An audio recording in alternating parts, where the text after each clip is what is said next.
जय हिंद दोस्तों। मैं रवि आप सभी का टॉपर एग्जाम प्लेटफॉर्म पर स्वागत करता हूं।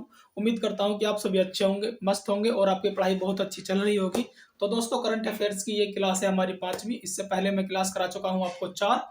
और जिस किसी ने भी वो क्लास ना देखी हो तो सबसे पहले उनसे मेरा निवेदन है कि पहले वो 4 क्लास कंप्लीट करें और उन क्लासों के बाद फिर इस 5वीं क्लास पर जंप करें। ठीक है दोस्तों, तो पढ़ाने का तरीका हमारा वही रहेगा। पहले एक टॉपिक रहेगा और उस टॉपिक में कम से कम हम 5 से 6 क्वेश्चन देखेंगे। वन लाइनर क्वेश्चन ना देख करके हम पढ़ेंगे करंट अफेयर्स टॉपिक वाइज, जैसा कि हमने इससे पहले वाली क्लास में पढ़ा है। ठीक है दोस्तों, तो अपना सेशन हम करते हैं स्टार्ट। जानते हैं पहले टॉपिक के बारे में। पहला टॉपिक है जैन बीटा। क्या टॉपिक है? जैन बीटा। तो जैन का मतलब यहाँ पर जनरेशन से है। किससे मतलब है दोस्तों? यहाँ पर जो जैन लिखा हुआ है, मैंने जो लिख रखा है यहाँ पर जैन, तो जैन बीटा 2025। इस जैन से मतलब है जनरेशन। जनरेशन कौन? 2025। तो इससे सीधा सा अंदाजा ये लगाया जा सकता है कि 2025 में कौन सी जनरेशन की शुरुआत हो चुकी है, जनरेशन बीटा की। ठीक है दोस्तों, अब बात ये आती है कि इस जनरेशन का नामकरण कैसे होता है, किस आधार पर जनरेशन का नाम हम देते हैं। तो जनरेशन का जो नाम हम देते हैं वो 3 आधार पर हम देते हैं। पहला आधार है ऐतिहासिक घटना, दूसरा आधार है आर्थिक घटना और तीसरा आधार है सांस्कृतिक घटना। इन्हीं के आधार पर 15 से 20 साल का आंकलन किया जाता है और उन 15 से 20 साल का जब रिजल्ट निकालते हैं तो उन्हीं के आधार पर हम नामकरण करते हैं जनरेशन का। ठीक है दोस्तों, जैसे कि आपको मैं एक मोटी सी बात बताता हूँ कि एक डेट आती है 1901 से और 1927। 1901 से 1927 के बिटवीन की जो जनरेशन थी उसे हम ग्रेटेस्ट जनरेशन कहते हैं। कौन सी जनरेशन कहते हैं दोस्तों? Greatest generation. इसे ग्रेटेस्ट जनरेशन इसलिए कहते हैं क्योंकि इस टाइम पीरियड पर जो भी जनरेशन हुई, उस जनरेशन ने या उस टाइम के व्यक्ति ने पहला विश्व युद्ध भी देखा और दूसरा विश्व युद्ध भी देखा। इसलिए जब हमने इस टाइम पीरियड का ऐतिहासिक आंकलन किया, 15 से 20 साल के आसपास का जब हमने आंकलन किया, तो इस टाइम की जनरेशन को हमने नाम दिया क्या? Greatest generation. और आर्थिक घटनाक्रम से आप समझ सकते हो, जैसे कि डिजिटलाइजेशन हो गया, लिबरलाइजेशन हो गया। ठीक है दोस्तों, तो इन्हीं के आधार पर हम आंकलन करते हैं। क्लियर? तो ये बताया मैंने आपको नामकरण या आधार, जिस आधार पर हम जनरेशन का नामकरण करते हैं। और ये जनरेशन बीटा जो है 2025 में जितने भी बच्चे जन्म लेंगे वे सभी जनरेशन बीटा के होंगे। ठीक है दोस्तों, और जनरेशन बीटा एआई बेस्ड होगी। किस बेस्ड पर होगी दोस्तों? ये एआई बेस्ड। एआई बेस्ड से मतलब है कि प्रेजेंट में जो जनरेशन है, जो 2025 से पहले की जनरेशन है, इस जनरेशन से आगे जो 2025 की जनरेशन है, इस टाइम पर जन्मे बच्चों का आईक्यू लेवल बहुत हाई होगा। वो आईक्यू लेवल एआई बेस्ड होगा, इसलिए इसे हम ये भी बोल सकते हैं कि जनरेशन बीटा एक एआई बेस्ड जनरेशन है। ठीक है दोस्तों, तो यहाँ से अगर हम देखते हैं कि ये तो 2025 की बात हो चुकी है, लेकिन कुछ वो जनरेशन है जो हमें मालूम होनी चाहिए, जैसे 25 से पहले की और उनसे भी पहले की जो जनरेशन चलती हुई आ रही है, वही हमें अब जाननी है। जैसे 1901 से 1927 तक जो जनरेशन चली थी, उस जनरेशन का नाम क्या था? फिर दूसरी जनरेशन आई थी 1928 से 1945 तक की, उस जनरेशन का नाम क्या था? वो हमें जानना है। तो बिना देरी किए हुए हम लिखते हैं। सबसे पहले 1901 से 1927 के बीच जो भी जनरेशन चली थी, उस जनरेशन का नाम था ग्रेटेस्ट जनरेशन।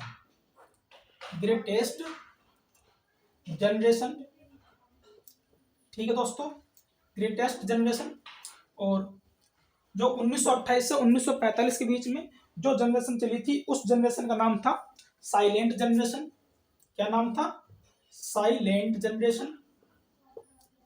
Silent generation. और 1946 से 1964 के आसपास जो जनरेशन चली थी, उस जनरेशन का नाम है बेबी बूमर। क्या नाम है? Baby boomer generation.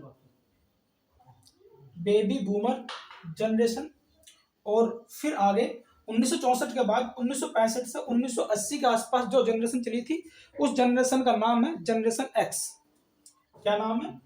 इसका नाम है जनरेशन एक्स। और फिर आगे 81 से लेकर 96 तक जो जनरेशन चली, उस जनरेशन का नाम जनरेशन वाई। फिर आगे जनरेशन जेड। और फिर आगे जनरेशन अल्फा। और प्रेजेंट में 2025 से, जो 2025 से जनरेशन स्टार्ट हुई है और 2039 तक रहेगी ये वाली जनरेशन, नाम क्या है? Generation beta. क्या नाम है दोस्तों? Generation beta. ठीक है, तो मैंने आपको क्या बताया कि जो स्टार्टिंग में जनरेशन चली थी 1 से 27 के बीच, 1901 से 1927 के बीच, उस जनरेशन का नाम था ग्रेटेस्ट जनरेशन, क्योंकि ये वो जनरेशन है यहाँ पर जन्म में जितने भी लोग थे उन्होंने पहला विश्व युद्ध भी देखा और दूसरा विश्व युद्ध भी देखा, इसलिए हम उसे कह देते हैं ग्रेटेस्ट जनरेशन। आगे फिर याद रखना है 28 से 45 तक साइलेंट जनरेशन, 1946 से 1964 तक बेबी बूमर जनरेशन, फिर 1965 से 1980 की जनरेशन जो है उसे नाम दिया गया जनरेशन एक्स, 81 से लेकर 96 तक की जनरेशन जनरेशन वाई, और 97 से लेकर 12 तक जनरेशन जेड चला, और 13 से 24 तक जनरेशन अल्फा, और 25 से 2039 तक जनरेशन बीटा। तो सीधी सी बात आपको ये याद रखनी है कि जनरेशन जो 2025 में स्टार्ट हुई है जनरेशन बीटा, ये कब तक चलेगी? 2039 तक। ठीक है, और 2039 के बाद नई जनरेशन आ जाएगी, उसका नामकरण हो जाएगा 2039 में। तो आप सभी को ये कमेंट करना है कि आपका जन्म कौन सी जनरेशन में हुआ है, यहाँ पर देख लेना है और ये बताना है कमेंट करके कि आपका जन्म कौन सी जनरेशन का हुआ है। ठीक है दोस्तों, ये था हमारा फर्स्ट टॉपिक। चलिए यहाँ से बनाते हैं अब क्वेश्चन देखते हैं कि किस तरीके से क्वेश्चन बन सकता है। पहला क्वेश्चन ये है कि 2025 में जन्मी जनरेशन का नाम क्या है? पहला क्वेश्चन हो गया। दूसरा क्वेश्चन कि जनरेशन का नामकरण या जनरेशन देने के आधार कितने होते हैं? तो 2 क्वेश्चन हो चुके। तीसरा क्वेश्चन ये है कि एआई बेस्ड जनरेशन कौन सी है? उसमें आपको ऑप्शन दिए जाएंगे, 24-25 ऑप्शन मिलेंगे, तो वहां से आपको ये डिफाइन कर लेना है कि एआई बेस्ड जनरेशन कौन सी है। और नेक्स्ट क्वेश्चन बनेगा आपको, ये जो 8 जनरेशन मैंने लिखी हैं, इन जनरेशन से एग्जामिनर पूछ सकता है कि 1946 से लेकर 1964 तक कौन सी जनरेशन थी, या आपसे ये भी मालूम कर सकता है एग्जामिनर कि ग्रेटेस्ट जनरेशन कब से कब तक चली थी। ठीक है, या ये भी मालूम कर सकता है कि दूसरी जनरेशन का नाम क्या था। तो यहाँ से क्वेश्चन बनेंगे आपको, जो मैंने आपको बता दिए हैं। ठीक है दोस्तों, तो ये था हमारा फर्स्ट टॉपिक। अब चलते हैं दूसरे टॉपिक की तरफ, इसे करना होगा अब रफ।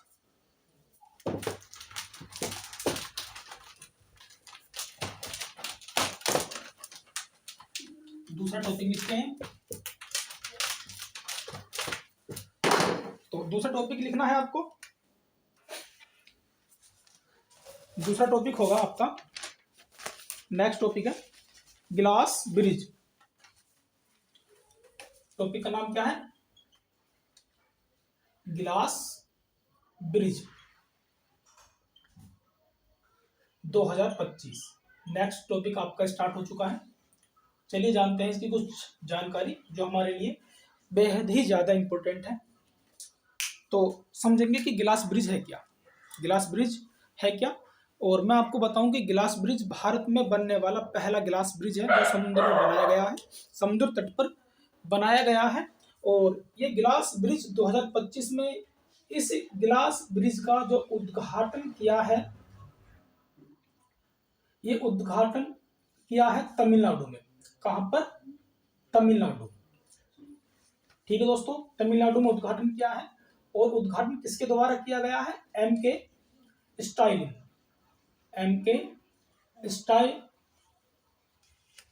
स्टालिन, क्या नाम है? एम.के. स्टालिन। याद रखना है आपको, क्योंकि एम.के. स्टालिन तमिलनाडु के सीएम है, इन्हीं के द्वारा इस ग्लास ब्रिज का उद्घाटन किया गया है। और अब बात करते हैं इसकी नेक्स्ट जानकारी की। तो दूसरा पॉइंट आपको ये लिखना है कि ये जो ग्लास ब्रिज है, ये लंबा कितना है, इसकी लंबाई कितनी है और इसकी चौड़ाई कितनी है, ये ध्यान रखनी है आपको। तो लंबाई लिखनी है इसकी 77 मीटर। कितने मीटर लंबा है ये? 77 मीटर लंबा है ये। और चौड़ाई की अगर बात करते हैं तो चौड़ाई है इसकी 10 मीटर। और इस ग्लास ब्रिज का निर्माण कहां पर किया गया है? तो इसका निर्माण किया गया है कन्याकुमारी में। कन्याकुमारी के समुद्री तट पर। ठीक है दोस्तों, कन्याकुमारी के समुद्री तट पर इसका निर्माण हुआ है। और ये ब्रिज किसी किसे आपस में जोड़ेगा, ये सबसे ज्यादा इंपॉर्टेंट पॉइंट है आपके लिए कि किसी किसे आपस में जोड़ेगा। तो ये एक तरफ तो जोड़ेगा Vivekananda rock memorial, Vivekananda rock memorial को, और दूसरी तरफ जो जोड़ेगा, ये जोड़ेगा एक वहां के कवि हैं, एक संत थे वो, उनका नाम है तिरुवल्लुवर। क्या नाम है? तिरुवल्लुवर।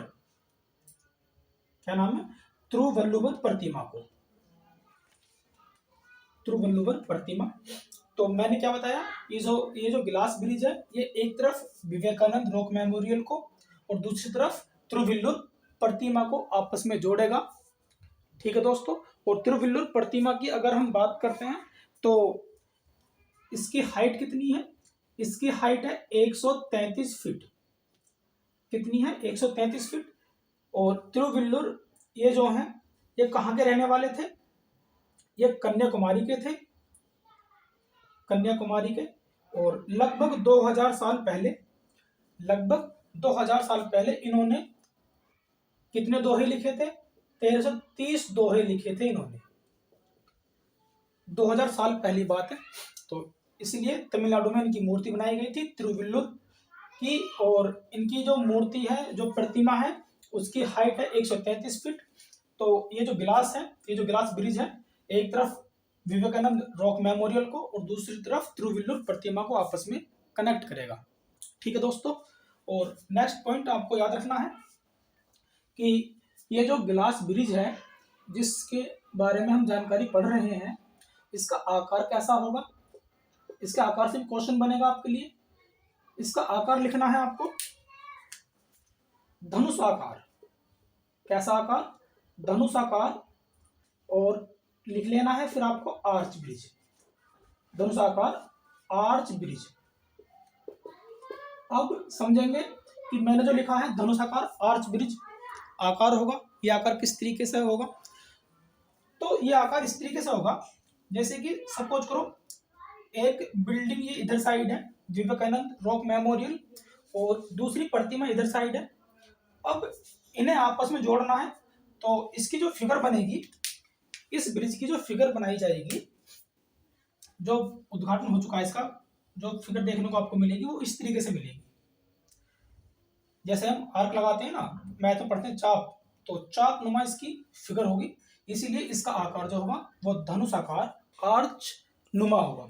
ठीक है, इसीलिए क्वेश्चन आकार से बनेगा कि गिलास ब्रिज का आकार कैसा है? धनुष आकार आर्च ब्रिज, इसलिए इसे नाम भी दिया गया है धनुष आकार आर्च ब्रिज।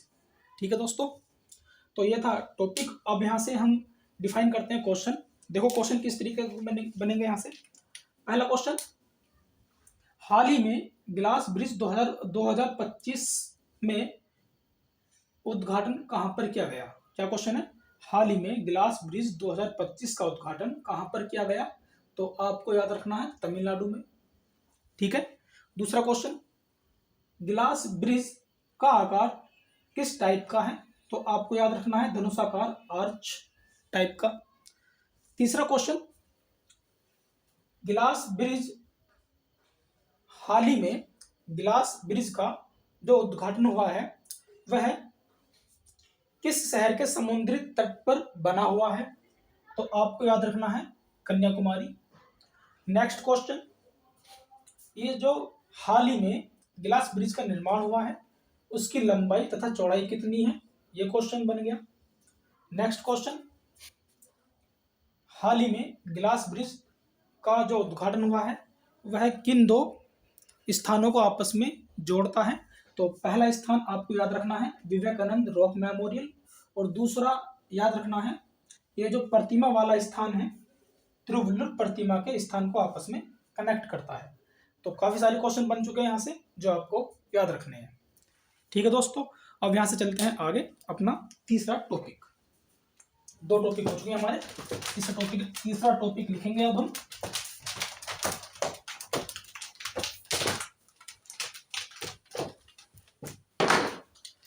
तीसरा टॉपिक लिखना है आपको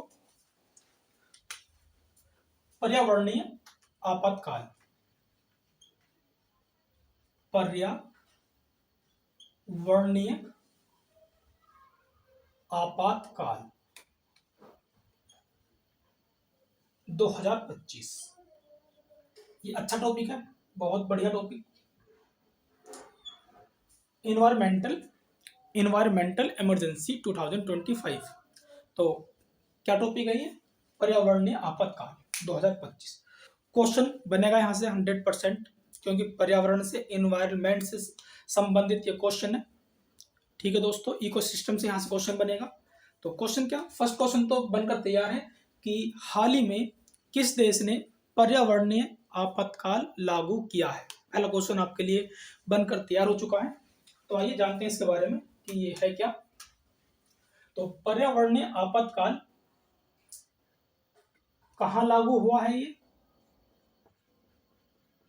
कहाँ लागू हुआ है? तो लागू की अगर बात करते हैं तो इसे लागू किया गया है पेरू में। कहां पर? पेरू। और अगर पेरू की हम बात करते हैं तो पेरू दक्षिण अमेरिका का एक देश है, दक्षिणी अमेरिका महाद्वीप का एक देश है। ठीक है दोस्तों, यहाँ पेरू में पर्यावरणीय आपातकाल लागू किया गया है।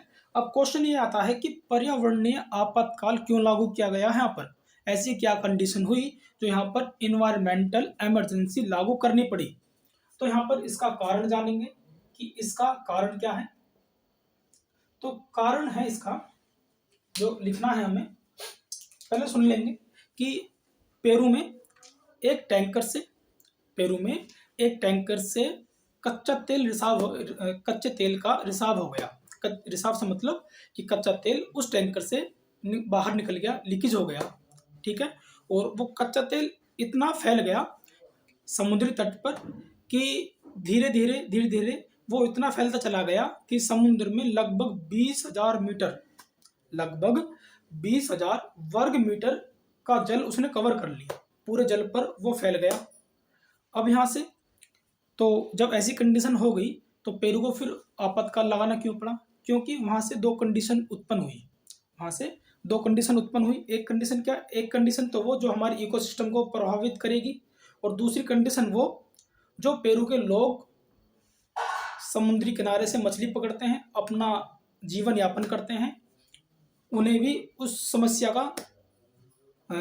समस्या का या हम कह सकते हैं कि उस समस्या को फेस करना पड़ेगा वहाँ के जो लोग बाग हैं। ठीक है दोस्तों, तो इन सभी को देखते हुए पेरू ने पर्यावरणीय आपातकाल लगाया।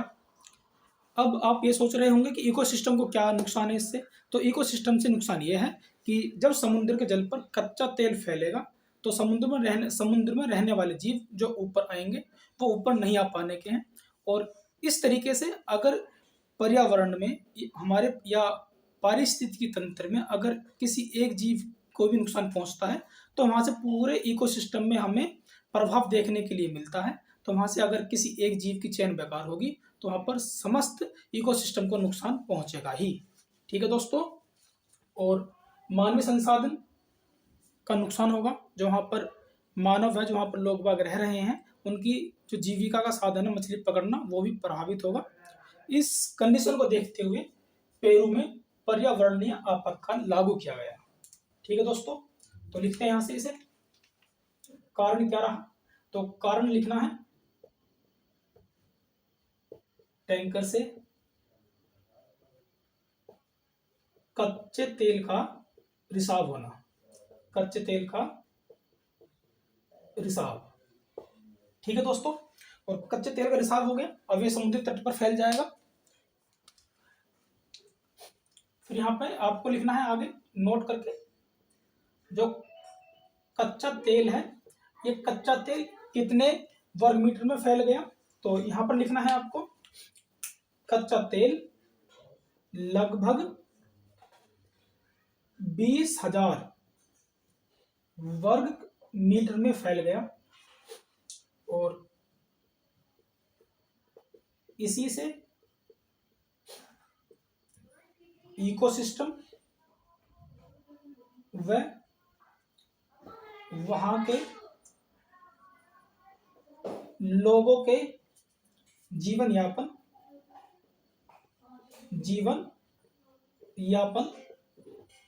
पर प्रभाव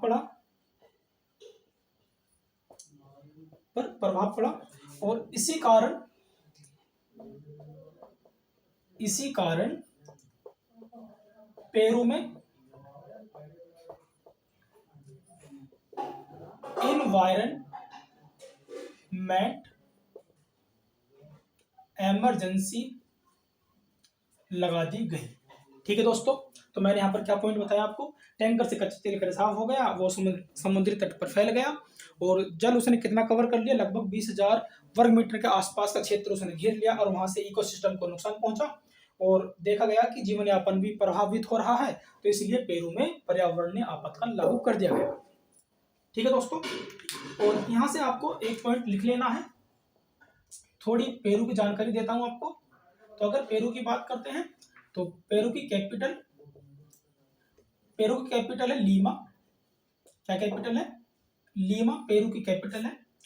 और पेरू की जो सीमा लगी हुई है, जो बाउंड्री लगी हुई है, वो बाउंड्री टच होती है चिली से, कोलंबिया से, चिली से कोलंबिया से। ठीक है दोस्तों, चिली हो गया, कोलंबिया हो गया और ब्राजील, इन सभी से पेरू अपनी बाउंड्री साझा करता है। और नेक्स्ट पॉइंट आपको लिख लेना है, यह है इक्वेटर लाइन के दक्षिण में है। इक्वेटर लाइन के दक्षिण में है। यह है आपकी स्टैटिक वाली जानकारी जो आपको याद रखनी है। ठीक है दोस्तों, और ये स्टैटिक जीके की जानकारी ज्योग्राफी से है और ज्योग्राफी में भी वर्ल्ड मैपिंग से। यहाँ से क्वेश्चन बनता है वर्ल्ड मैपिंग से। हो सकता है कि एग्जामिनर आपको करंट अफेयर के थ्रू स्टैटिक जीके से क्वेश्चन पूछ ले। जैसे 4 ऑप्शन दे देगा एग्जामिनर आपको, वहां से पूछेगा कि पेरू की सीमा निम्न में से किस देश के साथ नहीं लगती है। ठीक है, पेरू की राजधानी पूछ सकता है एग्जामिनर। यह पूछ सकता है कि जो पेरू है, पेरू इक्वेटर लाइन के पूर्व में है, सॉरी पेरू इक्वेटर लाइन के उत्तर में है या दक्षिण में है। ठीक है दोस्तों, ये क्वेश्चन आपसे पूछ सकता है। तो आइए अब यहां से बनाते हैं क्वेश्चन कि क्वेश्चन क्या क्या बन सकते हैं। क्वेश्चन ये है कि पर्यावरण आपातकाल हाल ही में किस देश में लगाया गया है, तो आपको याद रखना है पेरू। नेक्स्ट कि पर्यावरणीय आपातकाल कितने दिन के लिए लगाया गया है, ये तो पॉइंट हमने देखा ही नहीं। तो पर्यावरणीय आपातकाल पेरू में 90 दिन के लिए लगाया है। ये कितने दिन के लिए? 90 दिन के लिए। तो पहला क्वेश्चन कहां पर लगा है, कितने दिन के लिए लगा है, कारण से क्वेश्चन नहीं आएगा। कारण तो बस आपको अपने नॉलेज के लिए याद रखना है कि किस कारण पर्यावरणीय आपातकाल लगाया गया, और यहाँ से स्टैटिक नुमा क्वेश्चन बनाकर वर्ल्ड मैपिंग से क्वेश्चन एग्जामिनर आपसे पूछ सकता है। ठीक है दोस्तों, तो ये था हमारा नेक्स्ट टॉपिक। अब चलते हैं इससे आगे, जो हमें टॉपिक पढ़ना है वो ये टॉपिक हुआ समाप्त। आगे चलते हैं,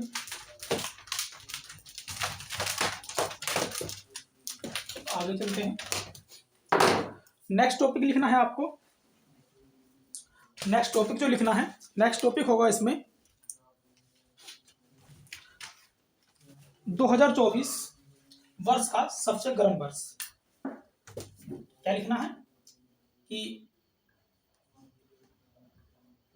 वर्ष 2024, इस तरीके से टॉपिक लिखना है। अब वर्ष 2024 मैंने लिख तो दिया, लेकिन टॉपिक क्या पढ़ाने वाला हूं 2024 से। इसमें टॉपिक ये है कि जो वर्ष 2024 है, WMO ने अपनी एक रिपोर्ट जारी की है। WMO ने, वर्ल्ड मेट्रोलॉजिकल ऑर्गेनाइजेशन ने अपनी एक रिपोर्ट जारी की है। उस रिपोर्ट में यह बताया है कि अब तक का अगर देखा जाए, एनालिसिस करें हम, तो अब तक का 2024 सबसे गर्म वर्ष रहा है। ठीक है, और यूएनओ के जो महासचिव है एंटोनियो गुटेरस ने भी अपने एक वक्तव्य में कहा है कि अब तक का जो सबसे भीषण गर्म वर्ष रहा है वो 2024 रहा है।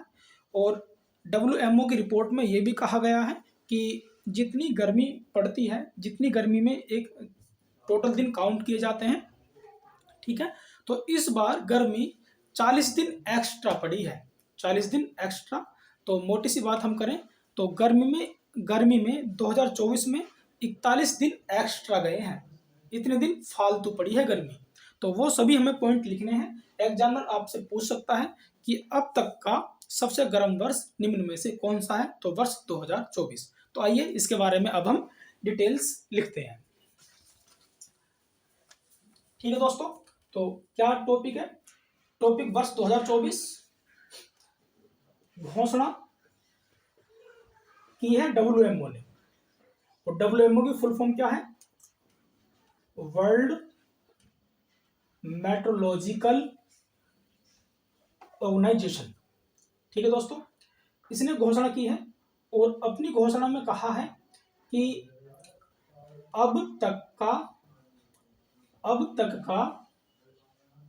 2024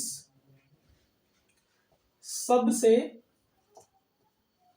गर्म वर्ष है, सबसे गर्म वर्ष है। ठीक है, और हमें एक पॉइंट ये भी लिखना है कि जो यूएनओ के महासचिव है एंटोनियो गुटेरस का वक्तव्य भी हमें इसमें ऐड कर लेना है। वर्ष 2024 से रिलेटेड यूएन के जो महासचिव हैं, नाम क्या है? एंटोनियो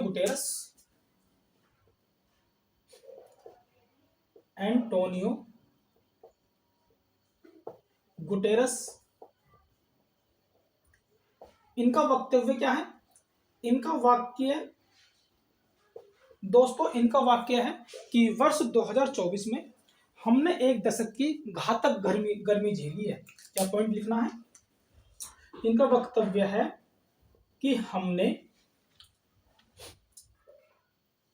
हमने अभी तक की, क्या पॉइंट बताया मैंने इसमें? पॉइंट यह है कि हमने एक दशक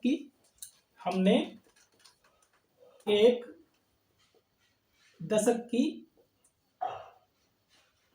घातक गर्मी झेली है। ये किसका वक्तव्य है? तो ये वक्तव्य है यूएनओ के जो महासचिव है उनका।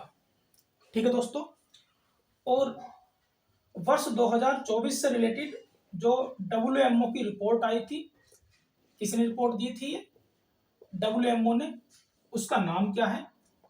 उस रिपोर्ट का नाम क्या है? हो सकता है कि एग्जामिनर आपसे नाम पूछ ले, 4 ऑप्शन देकर डिफाइन करा ले कि डब्ल्यूएमओ ने हाल ही में कौन सी रिपोर्ट जारी की है जिसके आधार पर वर्ष 2024 सबसे गर्म वर्ष बताया गया। तो यहाँ से क्वेश्चन बन सकता है आपके लिए। तो उस रिपोर्ट का नाम क्या है? रिपोर्ट लिखनी है आपको, वहन रिस्क। रिपोर्ट का नाम है वहन रिस्क बिकम बिलीव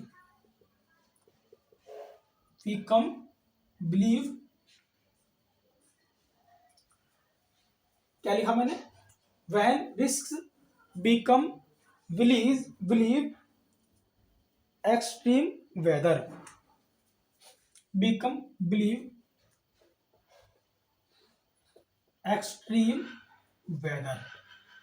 ये इस रिपोर्ट का नाम है। बिकम बिलीव नहीं है दोस्तों, इसमें बिलीव नहीं, रियलिटी यह है इस रिपोर्ट का नाम, जिस रिपोर्ट के अकॉर्डिंग डब्ल्यूएमओ ने वर्ष 2024 को अब तक का सबसे गर्म वर्ष बताया। ठीक है दोस्तों, तो एग्जामिनर क्वेश्चन क्या बनाएगा यहां से? देखो, चलो क्वेश्चन बनाते हैं कि हाल ही में डब्ल्यूएमओ ने किस वर्ष को सबसे गर्म वर्ष बताया है। ये पॉइंट है और पहला क्वेश्चन भी आपके लिए। तो कौन से वर्ष को सबसे गर्म वर्ष बताया? 2024 को। दूसरा कि डब्ल्यूएमओ ने अपनी किस रिपोर्ट के आधार पर 2024 को अब तक का सबसे गर्म वर्ष बताया? तो याद रखना है, when risk become reality extreme weather. ठीक है दोस्तों, अब इस टॉपिक में इतना ही। नेक्स्ट चलते हैं, नेक्स्ट टॉपिक लिखते हैं। अब नेक्स्ट टॉपिक लिखते हैं, और नेक्स्ट टॉपिक है हमारा H1B। कौन सा टॉपिक है? H1B visa. H1B वीजा ये चर्चाओं में है, न्यूज में दिखा रहे हैं बार बार, तो क्यों ना इसी के बारे में एक टॉपिक बना दिया जाए जहां से क्वेश्चन आपसे पुटअप हो सकते हैं। तो पहला क्वेश्चन और पहला टॉपिक, पहला तो टॉपिक नहीं है, अब ये लास्ट टॉपिक है। इस टॉपिक के बाद हम अपनी क्लास कर देंगे ओवर। तो टॉपिक है H1 वीजा। सबसे पहला क्वेश्चन कि H1 वीजा किस देश से संबंधित है? ये तो सभी को पता होगा, नॉर्मली सभी जानते होंगे कि H1B वीजा का जो रिलेशन है, इस वीजा का जो रिलेशन है वो यूएसए से है। किस देश से है? यूएसए से, अमेरिका से। ठीक है दोस्तों, और H1B वीजा किस देश से संबंधित है? यूएसए से। और H1B वीजा किस आधार पर दिया जाता है? ऐसी अमेरिका में क्या जरूरत पड़ी कि लोग बागों को H1B वीजा देना पड़ा? तो इसकी थोड़ी कहानी सुनेंगे। बात है 1990 की।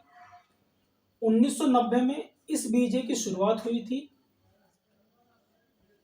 H1B वीजे की शुरुआत हुई थी 1990 में, और 1990 में अमेरिका में कामकाज करने के लिए श्रमिकों की कमी पड़ी थी, श्रमिकों की कमी महसूस हुई, और उसी कमी को पूरा करने के लिए अमेरिका ने एक वीजा शुरू किया, H1 वीजा, जिसके आधार पर जो विदेशी नागरिक हैं, वो विज्ञान के क्षेत्र में हो या गणित के क्षेत्र में हो, मतलब कि एक स्किल्ड वर्कर हो अपने आप में, वो इंजीनियर हो या साइंटिस्ट हो या एक नॉर्मली ग्रेजुएशन हो, अपनी एक अलग योग्यता रखता हो, तो उसी का आधार पर उसे यूएसए में काम दे दिया जाएगा। लेकिन शर्त एक है कि उसे क्या लेना होगा? H1B वीजा लेना होगा, उसी के आधार पर उसे यूएसए में काम दिया जाएगा। ठीक है दोस्तों, तो 1990 में शुरुआत हुई थी, और इस शुरुआत का जो मतलब था, ये क्यों या हम लिखेंगे यहाँ पर कि इस वीजे का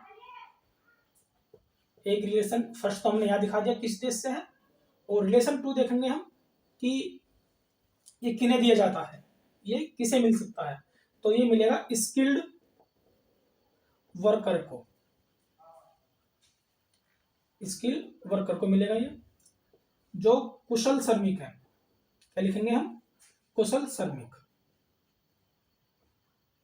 कुशल श्रमिकों को दिया जाएगा, कुशल श्रमिकों को दिया जाएगा। ठीक है दोस्तों, तो 1990 में जो शुरू किया गया था, ये यूएसए में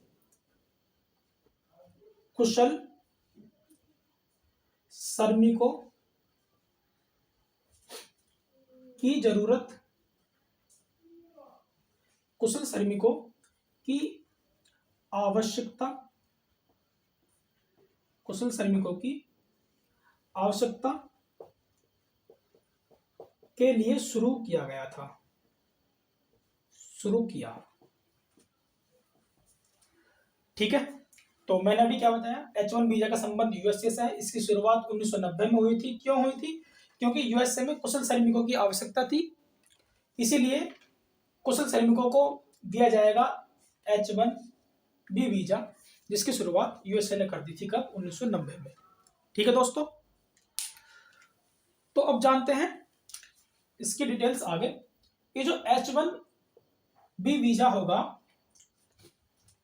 ये एक साल में जब इसकी देने की बात आती है, तो ये कितने पर्सन्स को दिया जाता है, इसमें संख्या भी निर्धारित की गई है कि H1B वीजा जो होगा, यह केवल कितने लोगों को दिया जाएगा?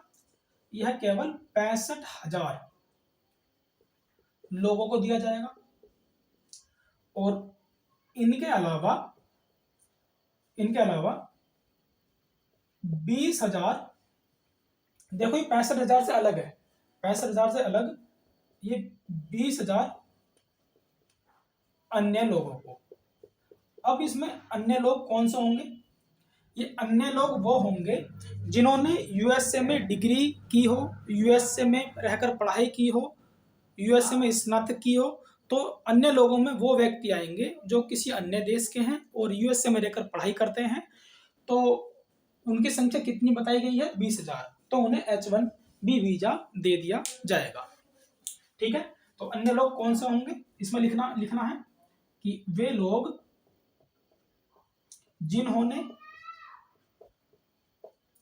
जिन्होंने यूएसए में पढ़ाई की हो, इसमें पढ़ाई या डिग्री